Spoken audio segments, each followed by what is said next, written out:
Welcome to the Decision Lab podcast, the sanctuary for wellness professionals like therapists, coaches, creators, and more who are looking to over-deliver to their clients. We uncover the truth behind cutting-edge wellness products by going straight to the founder. We use our backgrounds in neuroscience, chemical engineering, and marketing to ask the hard questions in order to eliminate bias, misinformation, and fancy marketing language. Allowing you to make better wellness decisions and recommendations for yourself and your clients. So if you're a leader in the health and wellness space, welcome. This podcast was designed for you. Join us every week for interviews that will change how you think about wellness.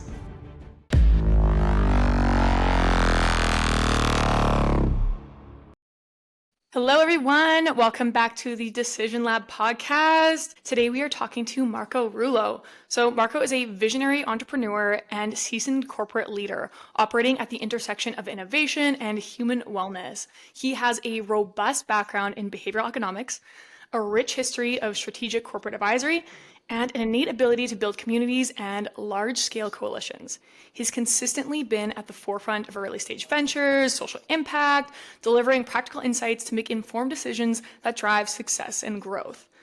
As a founding member, Marco's latest initiative is a testament to his lifelong passion for enhancing human potential through unique fusion of science and holistic wellness, which I can't wait to dive into.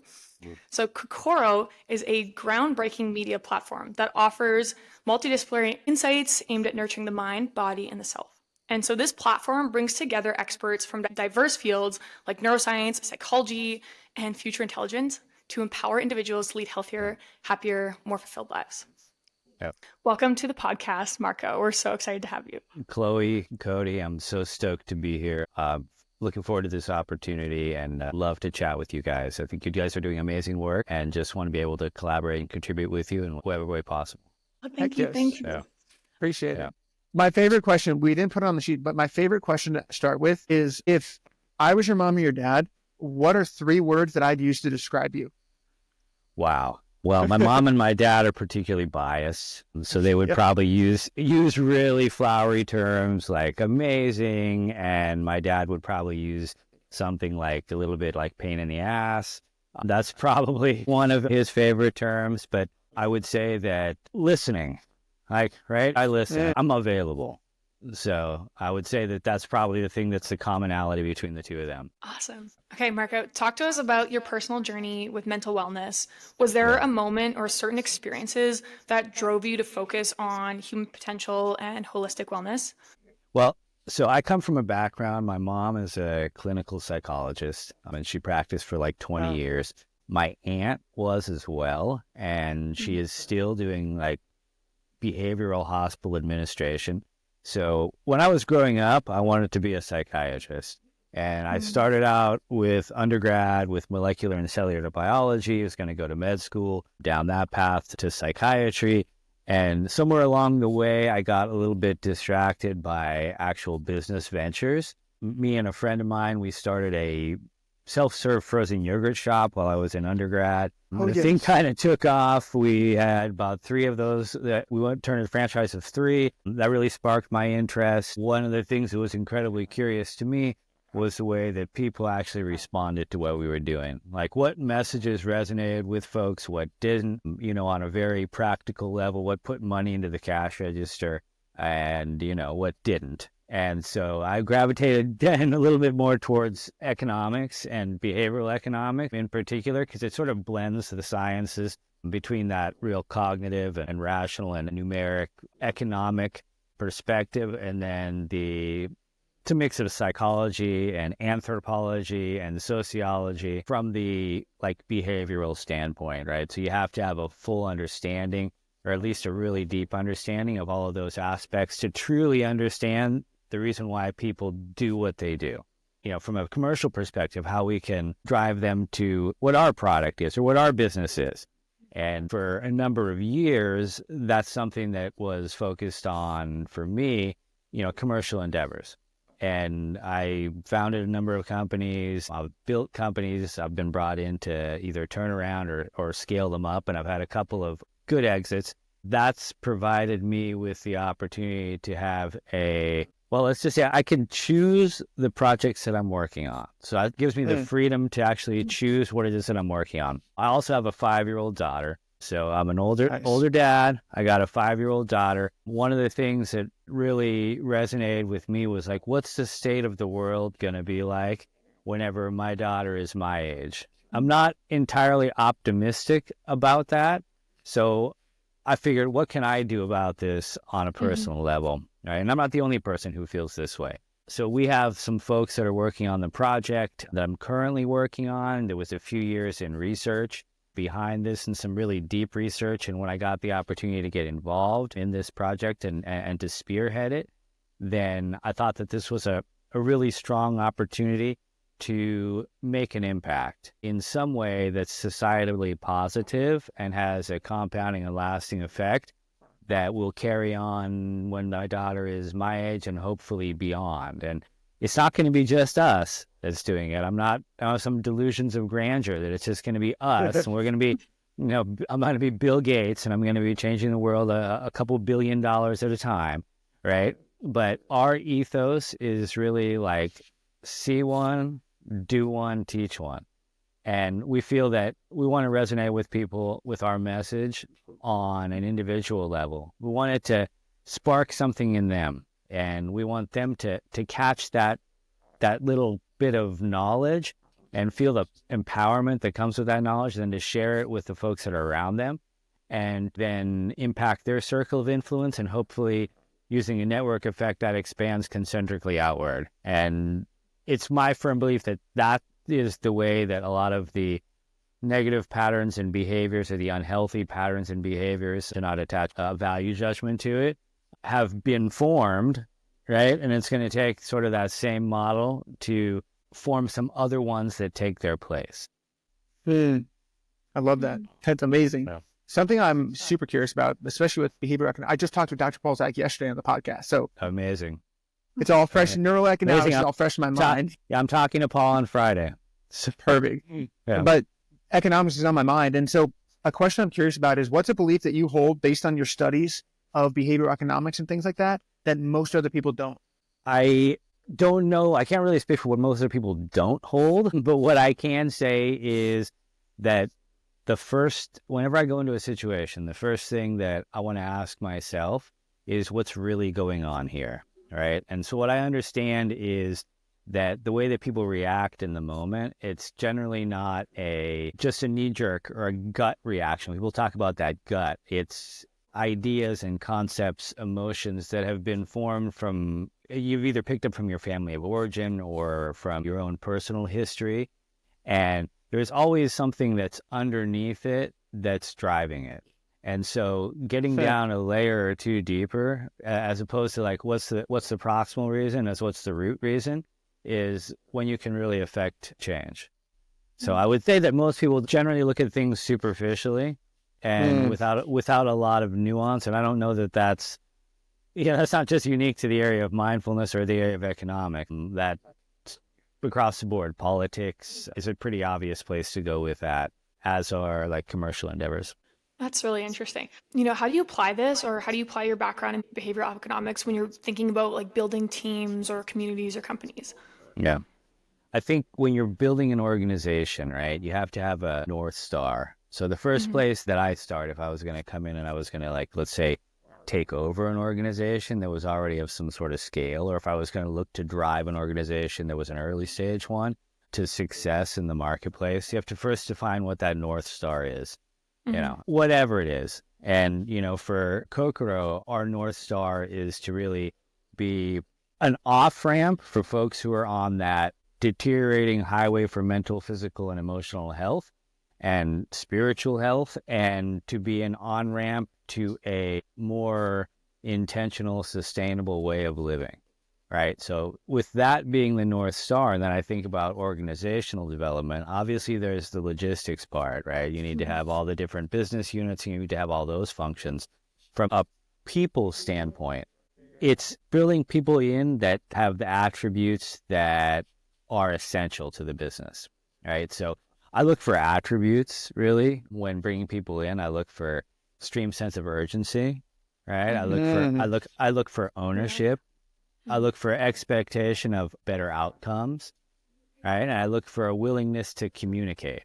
So if people because generally speaking, if you're hiring, especially if you're hiring C-level folks, or you're hiring people who are like senior management level, they've got the technical skill set, or they've got the quantitative skill set to actually come in and do the job. So they've got like the knowledge base for the most part in their varying degrees. But it's how well can you translate that into interacting with others as part of a team, understanding that to really be successful, it takes a collaborative effort, and then building a team that meshes well together. And then I take it on myself to get in there and work with folks to help navigate those friction points where we generally find them being interpersonal, differences of opinion. There's a lot of pride of authorship that comes in, especially when you're at a high level and you've been kicking ass and, you've been on top of your game and, you've been an outperformer in your field. And when you come in a group of other outperformers, a lot of times there's ego involved, right? And I ask people to put their ego aside, look toward the common good of the organization, what's in the best interest of the organization, and how that then serves our corporate objectives. And if what you're doing isn't serving our corporate objectives, then you're probably not doing your job, because your job isn't to just come in and do stuff. Your job is to work together and help improve the overall organization. Got it. That's interesting. How is that, when you're thinking about Kokoro, how have you applied that into what you're building now? Yeah. So that's a good question. And one of the ways that we've done this is we've engaged with, and this was incredibly important to me. And let me give you a little bit of background on this. So Kokoro, it's a neuroscience-backed platform. So we have articles, we have audio learnings, and we have a number of like cool widgets and gadgets like personal assessments and daily mindfulness practices, as well as a AI-based guide that we can talk about in a minute that's not based on an LLM, by the way. But back to how we folded in that diversity of perspective, because to me it's really important that for as many people as are out there and many people as a part of our audience, there's that many people that have different voices that resonate with them, either better or more clearly, or the people maybe look like them, or they speak their language. And when I say speak their language, I'm not talking about, country of origin. I'm talking about meeting people at the level where they are. So our commitment is to take what's generally complex neuroscience and neuroscientific or neuropsychological principles and to translate them in a way that folks who might not have the background or the understanding of those, or might be intimidated by that, can enter in and start experiencing and understanding what those are. So our content always is accessible. It's easy to understand. It's easy to read. Our articles are like 5 minutes or less, whether you're listening to them or you're reading them. And then in each article is embedded opportunities for deeper learnings of more scientific topics. So for folks that have that predilection, or that cognitive drive to learn those things, then great. For folks who just, want an immediate takeaway and a knowledge base that travels, then we've got that as well. So to create this and bring it all together, we've partnered with folks that are all around the world. So as we chatted on slightly before the podcast, I have folks that are in Australia, Japan, India, Sweden, the UK, Germany, Croatia, a number of different cities here in the US as well. And they all come from different backgrounds, right? And they have complementary but yet diverse points of view. And what they specialize in is everything from future planning with one of our folks. He corporate coaches, Fortune 500 companies, international companies. I have other folks who are heading up neuroscientific networks, professional networks, and people who are in private practice for just general psychology and clinical psychology. So across the board, we have a number of different voices. And so what I was looking for was diversity of voice, diversity of gender, diversity of ethnicity, and diversity of race. And I think that all these things are important to try and reach as many people as possible, provided that everybody's aligned with the same mission. What does Kokoro mean? Like, where'd the name come from? Yeah. So Kokoro is a Japanese word. And what it refers to is the inexorable bond between mind, body, and spirit. And it's a word that Wow. doesn't have a direct translation in English. I think if you ask most people where their mind is, like if you're in the US, and then some of our people we work with at the University of Kyoto have actually done a study on this. And so they've like sort of heat mapped where they've asked them, where's your mind? And in North America, almost always, I mean, you can guess where it is, right? Where people are pointing and they're touching right here, you know? In Japan, what you're finding, and in some other areas, is they're more like right here. And so it's a No word that way. doesn't really, it's true. It's surprising, but it's true. But it's, when you think about it and you reflect on it for a minute, I've never come across somebody who has like mind, like their mental state is fantastic, but their emotional or their spiritual state is a wreck. I've never come across someone who's outperforming like physically, but didn't have some sort of mental clarity and then some sort of spiritual grounding, whatever you define spiritual as. And conversely, people that I've met who have had amazing like spiritual practices, generally speaking, that translates into a better emotional state and a better mental state. So in practice, it comes sort of self-evident. But like in thought, when you start thinking about where's your mind, then that's where the geographic and the societal differences come in. So that's where we entered into that naming. And that's why we approach it from both mind, body, and spirit perspectives. I freaking love that. My company's name is Mind Brain Body Lab. So I love one of my first ones ever. So I Yeah. love that. That's cool. I didn't know that's what it meant. Yeah.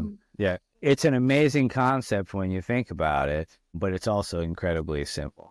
And so, what have been some of your biggest learnings so far with Kokoro? I think for us, we intentionally started out with really accessible, easy to read, easy to understand content, right? Because we knew that general consumption habits of media aren't going to change. We're not looking to change them, right? Trying to retrain consumer habits is a place that I don't want to play. It's a place that I'd love to be a second mover in that area, but I don't want to be the first mover in that area.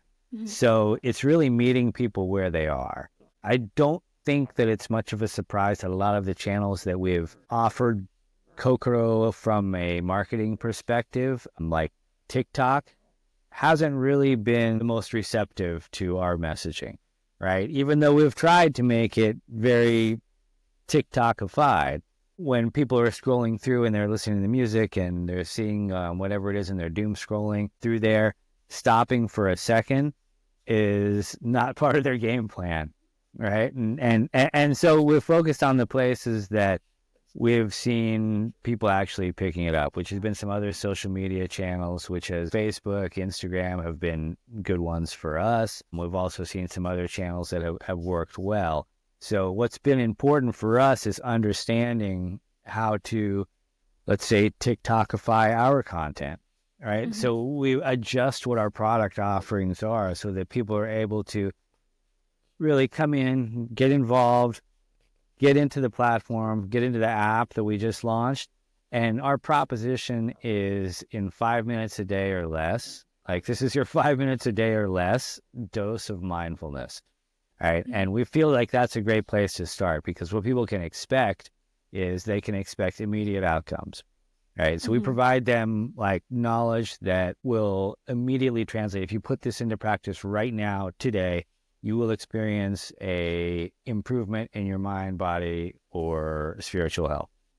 Second, we also give them like fundamental principles that travel with them so that sense of Zen or that sense of peace or calm lasts longer than till somebody cuts you off in traffic or you have to wait in a long line at the grocery store or whatever else it is that creates friction in your life that could then lead to derailing your intentionality. Mm-hmm. Do you have an example of something like that, like a tool that somebody would learn on Kokoro?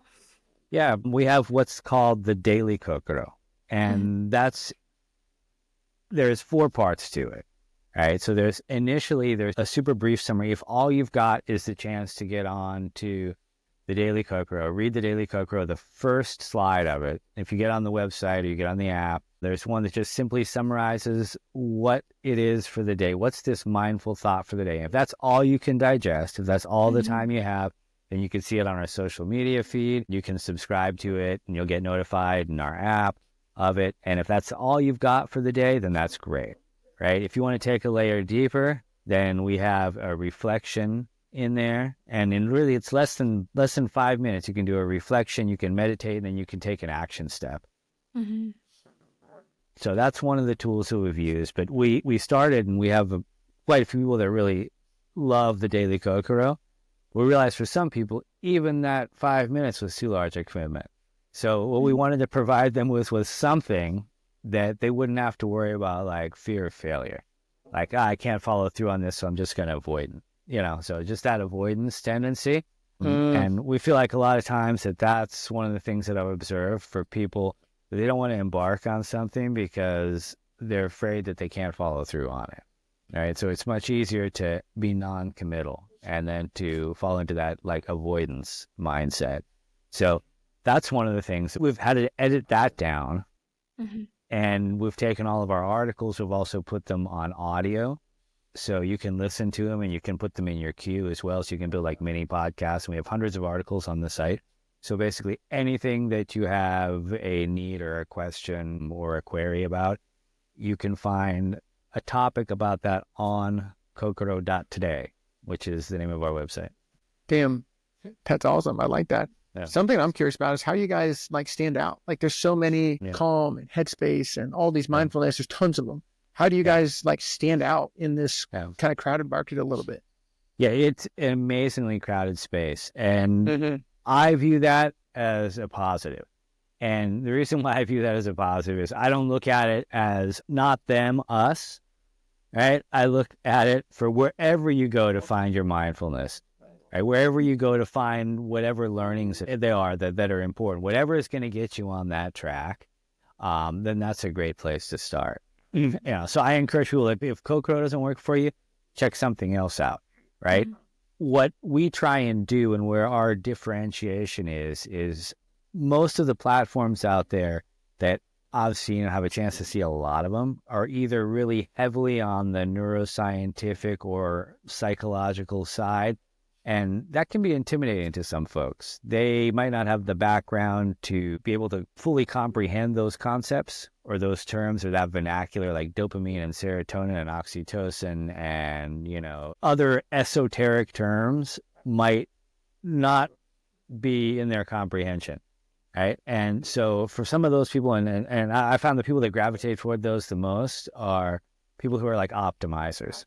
So I think we can probably think of a couple platforms, and a couple personalities who really gravitate toward that higher end of the cognitive ability or learning scale. And then some of the other stuff, which is out there, like Headspace or Calm, there's a lot of focus on like physical activities, which are like breathing exercises, body scanning. These are great, right? And there's other things that are like in real life that's yoga, or you can watch yoga on YouTube, or you can go to like a number of yoga apps. And these are great because they address that immediate need. But that's going to last only until, like I said, somebody cuts you off in traffic or someone does something else that's going to piss you off. Unless you have that firm grounding and the foundation inside, then it's not really sustainable. So you can't be sitting in a yoga studio all day long, right? You can't be doing meditation or breath work all day long. You have to be in the real world. You have to live in the real world. So we want to give people like real world knowledge that they can put to use and then give them that opportunity for deeper learning that then translates and they can take it with them. And hopefully for them, that knowledge becomes empowerment. And then that empowerment is something that they love and they want to share with other folks. Because anytime you love something, you want to tell somebody about it. I just had the greatest avocado toast in the world, right? Or I saw the most beautiful sunset, right? And we want people to say, I just learned this most amazing thing, and let me share it with you. And we feel like that us doing this, Headspace doing that, Calm doing this, Andrew Huberman doing his thing. We feel like Paul over at Immersion doing his thing, that all of these are complementary because we view it's not so much just a market, but there's a societal impact that we're trying to make, and there's a societal need. So aside from just being commercial, based upon the research that we've done, we're not even yet at the threshold of where everyone is fully aware of the implications of mindfulness or the lack thereof, and the effects it's having on the society. For us, it's really important that there's a number of people out there that are spreading the message, because there's definitely a number of resources out there that people use, and they have a not necessarily the most positive impact upon their day-to-day life, upon the way that it activates their brain chemistry, and upon the way that it helps them to sort of enter into a space of isolation. And I think that's one of the things that we've found a lot, is that people are really isolated. And so in terms of Kokoro, we've taken that isolation into consideration, and we've launched just last month our Kokoro Academy, which are live interactive courses with some of our professional contributors, and we're going to be adding more people in there as well. So we're going to give people, like, let's say, who are wellness enthusiasts and have a level of knowledge and have the ability and the desire to connect with folks who are like wellness creators, right? We want to give them the opportunity to then connect with this audience right alongside like neuroscientists, neuropsychologists, psychologists, futurist leaders, corporate coaches. And we think that that's important, that we're able to make it as accessible as possible and as understandable as possible. We're able to relate to people right where they live. So we want to provide that opportunity. And I eschew the term democratization, but I would say that this is sort of like, this is not the democratization of wellness learnings, but it is an approach that bridges the gap between the highly scientific and other people. Because I've seen people on Instagram who have a great message. I mean, Cody, what you do on Instagram is amazing. I've got other folks like who are on Instagram who have amazing channels, right? And they're making a positive impact. So they're using a medium that oftentimes is used for, I hear that the saying is that Twitter is where billionaires go to look like average people, and Instagram is where average people look like billionaires, right? So I've never heard that. Yeah. So, we want to take the other folks who are on Instagram and give them also another voice, right? That gives them another channel. We're not saying don't go on Instagram, right? Because it's like probably more needed there than it is on our platform. But at the same time, we want to give them the opportunity to come in and speak to our audience. And we have thousands of people who would love to hear what they have to say as well. So like coming up in our next session and our upcoming coursework, we're going to be bringing in some folks who don't have that PhD or, don't have that whatever other diploma after their name, right? Because we feel like those people have something to say as well. And a lot of times the way that they say it resonates with people even better, especially people who are new to this, right? Yeah, 100%. I think that's awesome. It's also, Chloe put this in our notes, but she was talking about, Chloe is a design goddess, and she was complimenting the design, and how innovative and just cool it looks. It's visually stunning. How'd you guys land on that? Is there science behind that? Is there a reason why you went for that? Yeah, I would say it's a little bit of the art and science of it. I mean, part of it is we wanted to stand out. We want to be differentiated. So we don't think that anybody needs more pictures of people sitting on mountaintops, in a Zen position. I don't think that there's nothing the matter with that. And quite frankly, I'm happy to do that myself, right? But we don't think that speaks to everyday people in their struggle point, right? And conversely, I just didn't want to do something that was cliche, right? Something else that had been done before. I wanted to do something different where people came onto the platform and they felt immediately enlivened and they felt rejuvenated, and they felt like there was something there, that we were approaching this in a way that was completely different. And so we took the actual human pictures out of there so that we have these illustrations that are representative of emotions and feelings and situations. And so that folks who weren't the same color, or weren't the same shape, or weren't the same, gender, were able to resonate with that situation without having some sort of association because of those specific human qualities that might or might not make you resonate with them. So there's no like age distinction. It's not all just people in their 20s who are sitting around like doing yoga class. It's not just, a bunch of seniors. And quite frankly, across the board, we have people who are like undergrad in school all the way to people who are in their 70s who come to our platform. So the accessibility was part of it right there. And I appreciate you noticing we have a great graphics team and a great design team that spent a lot of work, put a lot of thought into come up with something that we felt was going to be aesthetically very, very pleasing and soothing, but rejuvenating at the same time. Heck yeah. I was just saying, you nailed it. Like I'm somebody who has ADHD also. And so sometimes, especially when I'm having kind of like an off day and you go to a website and you're looking for information and it's just so overwhelming. And I just found Kokoro's design. I was like, wow, this is like very visually appeasing and almost makes you just take like an exhale. You're like, okay, now I'm going to find the information that I need. Well, thanks. I appreciate that. I'm going to pass that on to our design team. I'm sure they'll be super happy to hear that because we went through a number of iterations. I bet. Yeah. That's awesome. Who is your guys' ideal customer? Like who is the ideal person that you'd love to jump on there? And then what's your dream outcome for them? If you got to say a dream outcome for them, what would it be? Yeah. So I would say that our ideal customer is less of a demographic and more of a psychographic, because like what we've seen in terms of age, gender, geographic disbursement, level of education, we've seen that it's spanned the entire gamut. I've never been part of a company that has such a wide and broadly diverse customer base. I think the commonality and the psychographic we're looking for is people who are exploring the idea of having a growth mindset. I think that if you have a struggle, right, if there's something that you're actively struggling with and you're willing to be vulnerable to the point where you want help, right, I think that that's the person that we're trying to reach. We're not trying to reach the optimizers, the person who's got the Stanford MBA and, is looking to like biohack their way to, their next 7-figure exit. That's not the customer that's coming to our platform, right? So we are looking for people who may or may not be their first introduction into wellness and this concept. We're looking for people who are eager to learn and want to change, or at least want to change.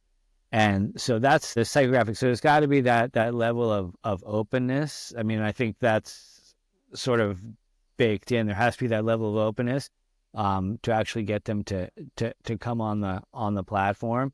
But we've seen a lot of pickup with folks who are in the younger demographic, maybe 18 to 25. So like folks who are in university who might have a lot of curiosity going on. And then we've seen conversely a lot of folks who are like around in the 45 to like 65 age range. And and I think it's the way that we present the subject matter. We present the materials because it's accessible, it's easy to read, it's not complicated, but it's immediately relatable. And we identify points of struggle. This is the formula that we use for all of our contents. We identify points of struggle that are resonating with across the board. It's really irrespective of whether you're living in Beverly Hills or whether you're living in an economically depressed area, right? You can still be experiencing that same struggle point. Now, there's some commonalities that you're just not going to have, but we're looking to address the mind, body, and the spirit. And those are struggle points that money does not necessarily buy your way out of. I'm also not one of those people that acts like money doesn't help you with things, because it absolutely does, right? But we want to be able to meet both of those groups and skew more actually toward the folks who have a real desire and a need for something that's easy and accessible and that they can generally understand. We give them some strategies that they can put into everyday life, and then we share a success story of someone who has taken these strategies, implemented them in their everyday life, and they've managed to overcome or are in the process of overcoming or are along that growth pathway to changing their life. Hell yes. I like that. What do you think is in the way of most people achieving this? Being able to get to that place? What's in their way? What's the roadblock, you think? Yeah. I think it's attention. I think that I'm a huge proponent of not I'm a proponent of there being no uncontested space in your life. So I think in 2024, for most all people in the United States and other, Western European countries and potentially like Japan and some of the, Southeast Asian countries, that there's no uncontested space in your life. That if you're not doing something, like if you don't have an active habit or a ritual that you're cognitively, consciously working on, you've probably got one that you don't know about.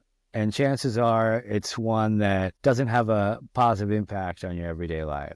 So it's trying to get that pull away from whatever else it is you're doing and then supplanting it with something that is more positive, that brings a little bit of mindfulness, intentionality into your life. So it's definitely a matter of tension. I don't know a lot of people that are sitting around with nothing to do through the day.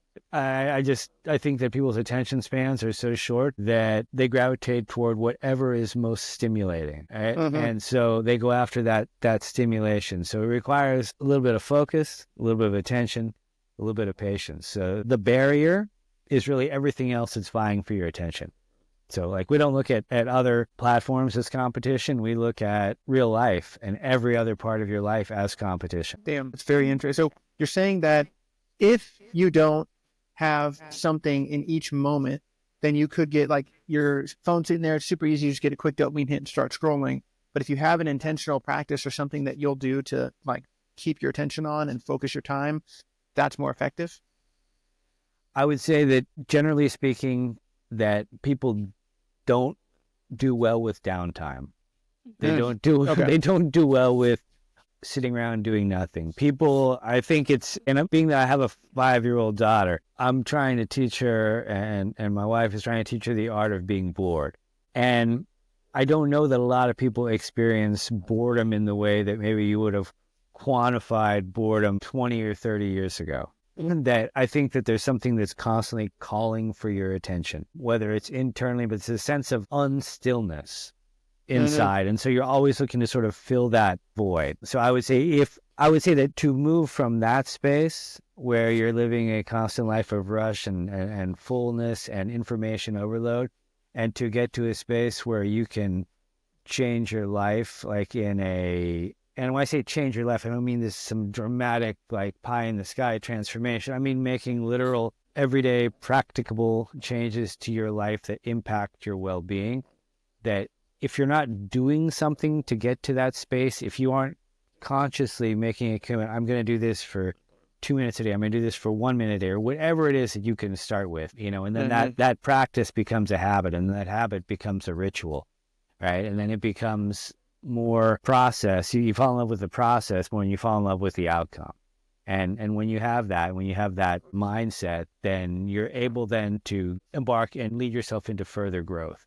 But as for just sitting around and having like uncontested space in your life, something's always vying for your attention. And if it's not, then I would posit that I don't know any people that they don't have their attention being vied for. Right. Yeah. Yeah. I'm actually curious about your personal practices. So you mentioned, working on being comfortable with boredom with your daughter, but what are your mindfulness practices? What has really helped you to get you to where you are today? Well, that's a good question. And for me, it's less about something that, when I talk about practices turning into habits, turning into rituals, I think that, the strongest of those are rituals. And these are things that you go about that are ingrained in your day.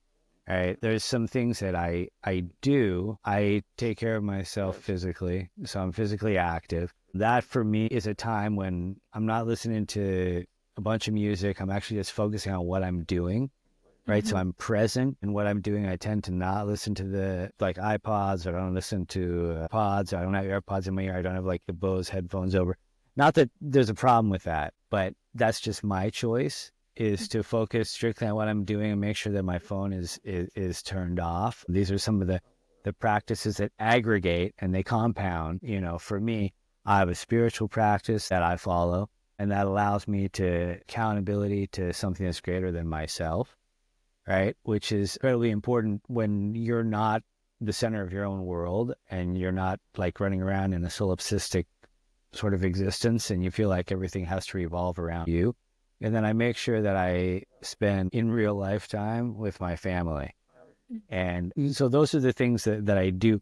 In terms of like social media, I don't go on social media.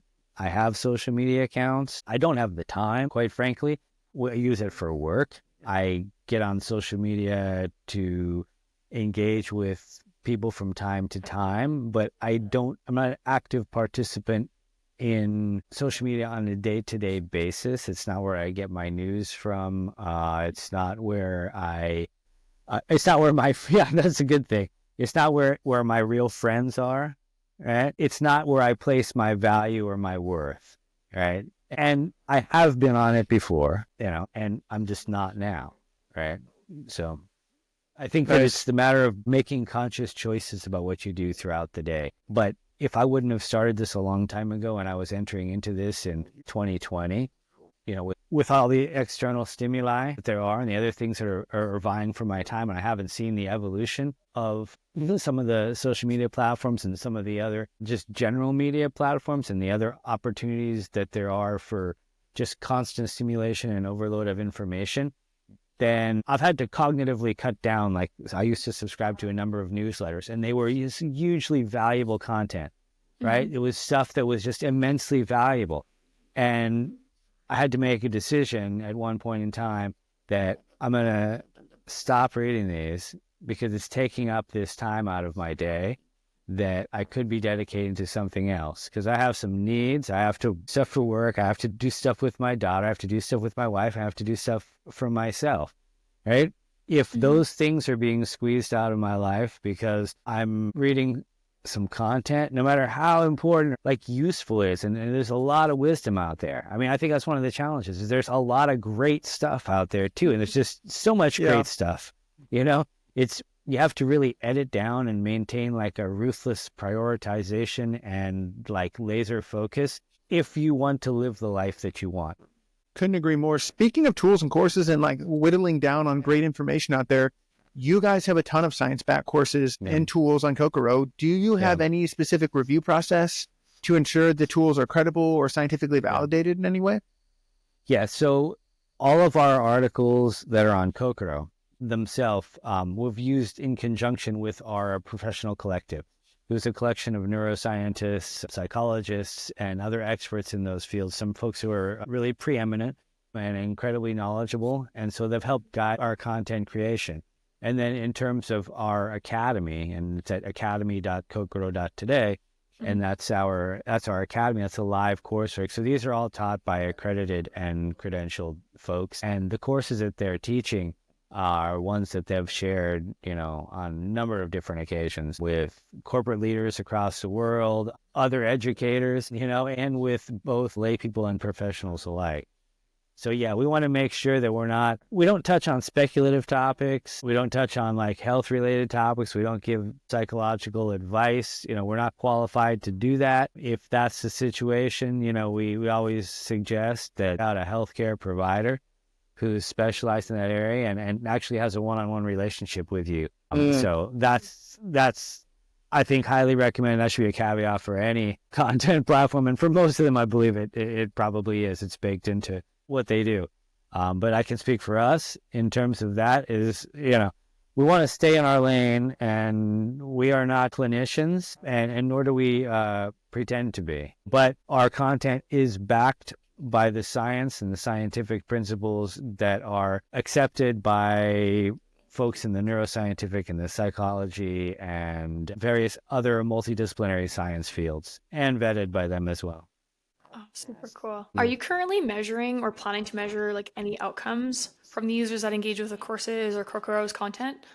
Yeah, absolutely. So we have a research team that actually reaches out to folks, and we maintain that dialogue afterward and reach out and say, hey, essentially we're asking them, right? Like, you tell us, right? How was your experience? Did you like the courses? Did you like our content? We always have a number of feedback mechanisms that we provide folks in our newsletter, on the website, in our communications, and on our aftercare for the classes. Is we want to know, like, how can we improve? What can we do better? What resonated with you? What do you think we could work on? So that we can make our content have greater impact. All right. And we get back some really great responses, or sometimes people will just email us just out of the blue. They'll just email us and ask us some questions. And a lot of the stuff that people are asking, it's pretty heart-wrenching to hear, like, some of the things that they're like, I'm 70 years old. I live in some relatively remote area. I don't have any friends. I don't have any interests. My children live far away. I don't know how to enter into social situation. There's a lot of different, we get something like this, and then it requires, some really empathetic response back. And we do respond back to every single person that reaches out, and try and give them some positive direction and some actionable strategies that they can put to use that they might not have thought of before. In the instance that I was referring to, which is a general allusion to an actual email that we responded back and were able to provide them some strategies that they were able to implement in their life. I haven't heard back from them after that, but they responded back, once we received that, saying that, they thought this was great and they give it a try. So maybe one day we'll find out. Yeah, that'd be awesome to get the data post advice as well, to start to understand the effectiveness of some of the advice and stuff. Speaking of advice, you guys' app just released. You emailed me today. I downloaded it. I'm excited. I haven't had a chance to mess with it yet, but you mentioned you use AI in a unique way that's not LLM based. I'm curious to learn more about the app in general, but especially the AI. My background's in AI, so I love that stuff. Yeah, it's amazing. So our app is pretty much a copy of our website on there. Some of the things that are different are you can have a profile on there, so you get notified of, like, the daily Kokoro, or when we come up with a new assessment or new quick, easy learnings and alt story formats and things you can consume on the go. You can also create a playlist with the audio versions of all our articles. But then one of the really cool things, we partnered with someone named Meg Price, and she works with Sydney Coach. And so this is a AI guided model, and I'm not going to say it's a coach as it is a guide. If you're used to using ChatGPT and you're used to asking a question and getting a direct output, right, and a direct answer, you're going to experience something much different. And it really guides you along into discovering the answers yourself. And then once it gets to the point where it wants to provide you with some direction and suggestions, then it'll get there. Now, if you want to press it for an answer, it will provide you with an answer. But this has been trained on over 20,000 hours of transcribed, like, therapeutic sessions in clinically supervised therapeutic settings. So it's not pulled off of, it's not scraping the web for various non-specific data. It's specifically relevant to the way interactions take place in a therapeutic setting, which is much less about providing direct answers to people than it is about helping people on that path to discovery. And that path to discovery, and one of the reasons why it's important, is to become a path to understanding.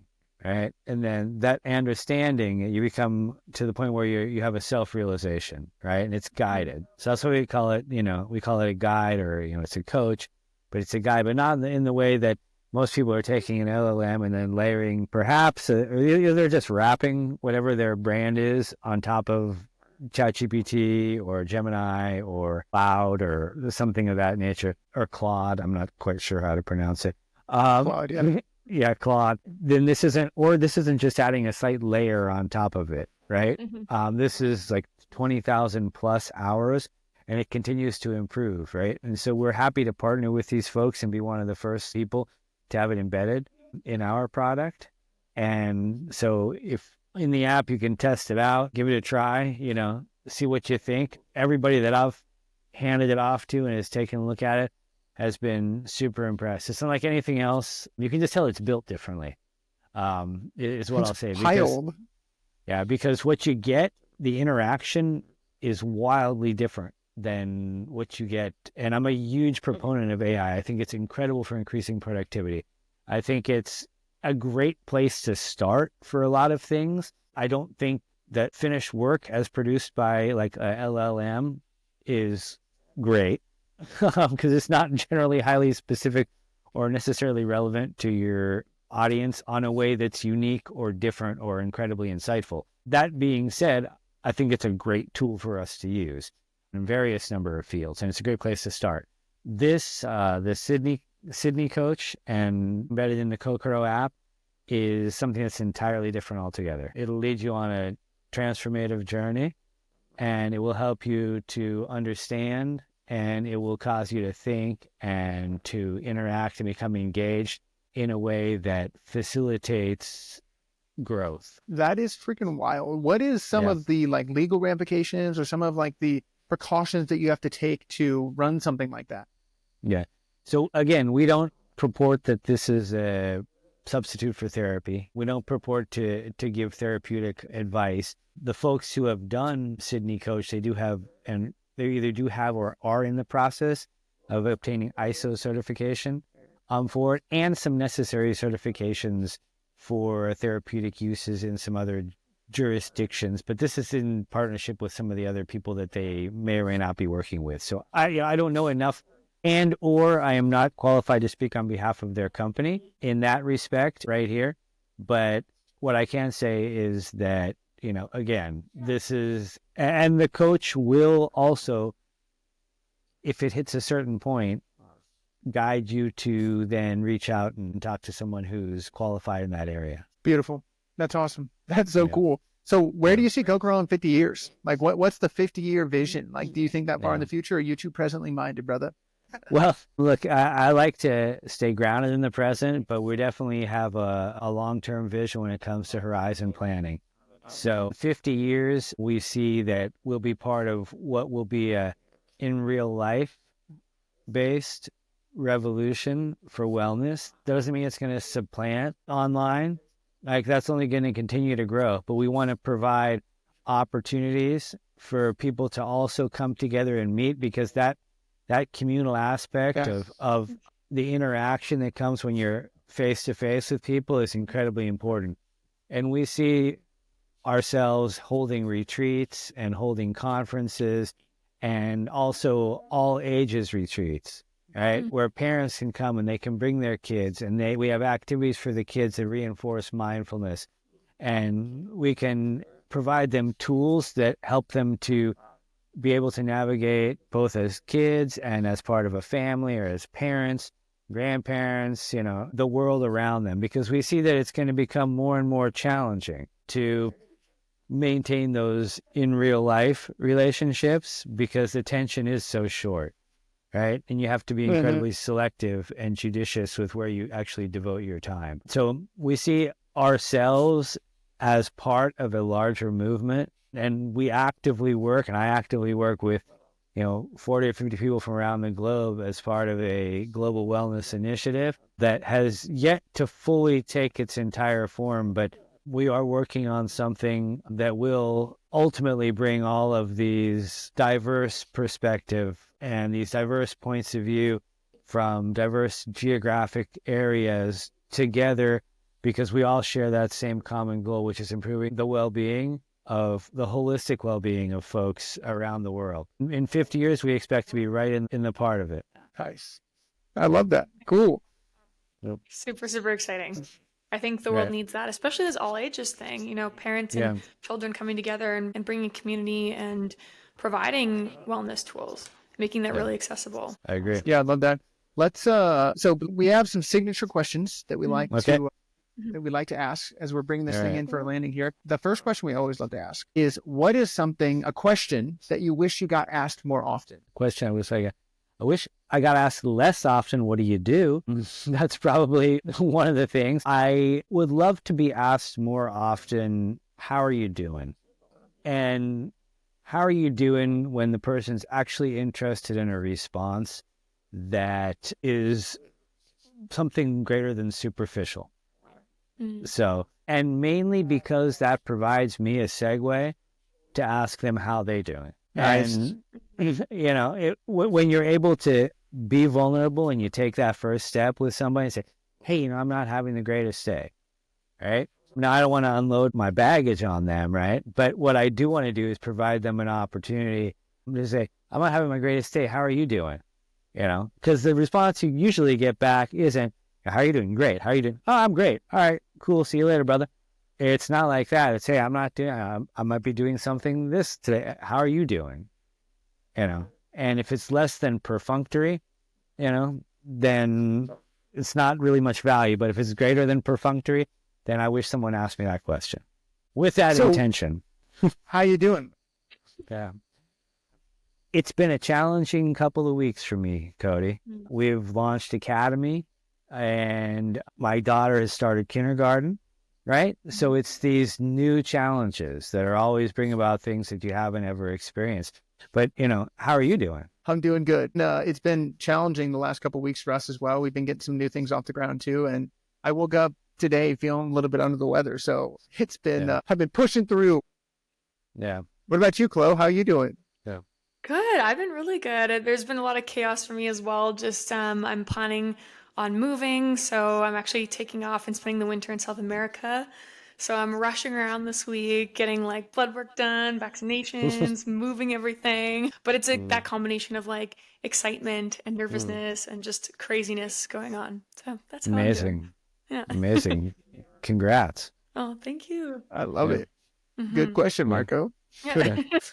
All right, Marco, what's a partnership or connection that would really help you outside of them just giving you money? I would have to say I don't have necessarily one person, right? I think that would help. I would love to be able to get together with Bill Gates. I think he has, and not because of the legend or not because of the reach he has and the way that he's gone about being able to impact change, right? And being able to affect change. And so, he has a pretty broad network, and a lot of the change that he focuses on is obviously sort of like first level or second level of Maslow's hierarchy of need. And I would like to help move some of that up to, second or third, fourth, and fifth level, up to that self-actualization point. And, I think that he's doing what he's doing is amazing. Yeah. Hell yeah. I like it's first one like that we've heard. All right, the next thing that we like to ask people is every guest we ask to leave a question for the next guest. So the question was left for you is by Dr. Zach, actually. And he asked, is it possible to overspoil a child? That's a good question. And this is something that I'm dealing with right now. And I don't know if he had this pointed directly at me, but no, it wasn't. Yeah. Okay. So I would have to say, like, for one, I guess the definition of what spoiled means is something that we would have to agree on. If we can agree on, let's just take a flyer here. If we can agree on that it's a kid getting whatever they want, whenever they want it, or an excessive amount of things without an appreciation for what they're receiving, then I would say that in those situations, that yes, in the sense that these become habits and young kids are incredibly impressionable, right? And so when you become accustomed to that, right, then that can translate into later on in your life. So one of the things I try and do with my daughter is put her in, I want to make my daughter anti-fragile. I want to make sure that my daughter is resilient, and that she's able to navigate a world where she doesn't have a papa and a mama who are there to, provide for her, right? Because at some point she's going to have to. And if she expects the world to deliver that to her the same way she's getting it from her parents, and in excess and in abundance and catering to her need, then she's probably going to be severely disappointed at best. So I would say that yes, in that sense, that it is definitely, if you're talking about like love or making them feel secure or comforted and spoiling them in that sense, depending on how you go about it. I would say the devil's definitely in the details. It's a good answer. That's a good answer. The devil's definitely in the details there. So my question for the next guest, what you got? Is what is the greatest challenge facing society today? Ooh, that's a good one. I like that. All right, I'm typing this down right now. What is the greatest challenge facing society today? So Marco, what is the greatest challenge facing society today? the rapid pace of change. Oh. I think that, and this is off the top of my head, I think that technological advancement and the rapid pace of change, especially as it pertains to information technological advancement, so digital technological advancement, because there's been technological advancement, since the Middle Ages, right? These are all different kinds of technologies. I mean, building automobiles is a technology. Agriculture is a technology. It's also a science. But the rapid pace of technological advancement has really outstripped humans' ability to process it. So I would say that the challenge for us right now is, and I don't see technology, the pace of change slowing down. There's a capitalist need for it to continue to advance, and there's also like a humanitarian need for it to continue to advance. So it's not like it's strictly have some sort of nefarious purpose behind it.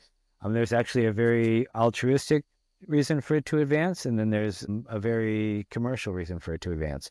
But that's definitely as I see it, is the ability for humans to deal what we are neurologically wired to be able to process in any given amount of time. It's exceeded our bandwidth is. Right. And so I would say that creates a different set of challenges, and then a subset of challenges, and a subset of challenges even beneath that. That's a good one. I like that. I like it too. Yeah. That's cool. Well, we appreciate you hopping on here today. Is there anything you'd like to leave the audience with, or a place that you'd like them to visit? We'll put everything in the show notes as well, but any place you want to shout out or anything you want to leave them with? Look, I think that there's a lot of people who are doing amazing and great things in the wellness space. I believe that we are one of them. And so I would encourage you to check out Kokoro at kokoro.today. The top level domain name is both unique, and a call to action is like today, right? It's find your Kokoro today. Check out kokoro.today. We have classes that are available. They link from the site, and then you can look for our app, Kokoro Today, in the App Store and the Google Play Store, and check it out. And if not us, please go somewhere. I love that abundance mindset. That's amazing, and I appreciate it. No better way to end. Thank you for jumping on with us, and thank you everybody who is checking us out today. If you haven't already, make sure to like and subscribe. Till next time, thank you all so much. Peace. Thanks, Marco. Thanks, everyone. Thanks, guys.